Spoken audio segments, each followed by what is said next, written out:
బాంబులు మొదటగా ఎందుకు, ఎప్పుడు తయారుచేశారు మామా? ప్రధానంగా యుద్ధాల కోసం తయారుచేశారు మామా. బాంబుల ఆరంభం చైనాలో జరిగింది. సుమారు 9వ శతాబ్దంలో చైనావారు గన్ పౌడర్ అంటే విస్ఫోటక పొడి కనుగొన్నారు. ఆ తర్వాత యుద్ధాల్లో శత్రువులను భయపెట్టడానికి, కోటలు ధ్వంసం చేయడానికి చిన్న పేలుడు ఆయుధాలుగా ఉపయోగించారు. డైనమైట్ను 1867లో ఆల్ఫ్రెడ్ నోబెల్ కనుగొన్నారు. 19వ, 20వ శతాబ్దాల్లో బాంబులు మరింత శక్తివంతంగా తయారయ్యాయి. వరల్డ్ వార్ I మరియు వరల్డ్ వార్ II సమయంలో పెద్ద ఎత్తున బాంబులు వాడారు. 1945లో యునైటెడ్ స్టేట్స్ అణుబాంబులను హిరోషిమా మరియు నాగసాకిపై వేశారు. ప్రముఖ శాస్త్రవేత్త J. Robert Oppenheimer Manhattan project నాయకుడు.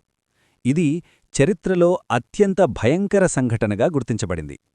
ఎందుకు తయారుచేశారు అంటే, యుద్ధాల్లో గెలవడానికి, శత్రు సైన్యాన్ని నాశనం చేయడానికి, భయపెట్టడానికి మరియు శక్తి ప్రదర్శన కోసం. అయితే బాంబులు చాలా ప్రాణనష్టం మరియు నాశనం కలిగిస్తాయి. అందుకే ప్రపంచ దేశాలిప్పుడు శాంతి కోసం ప్రయత్నిస్తున్నాయి. మీకు వీడియో నచ్చితే సబ్స్క్రైబ్ చేసుకుని బెల్ ఐకాన్ను ఆల్లో పెట్టుకోండి మామా.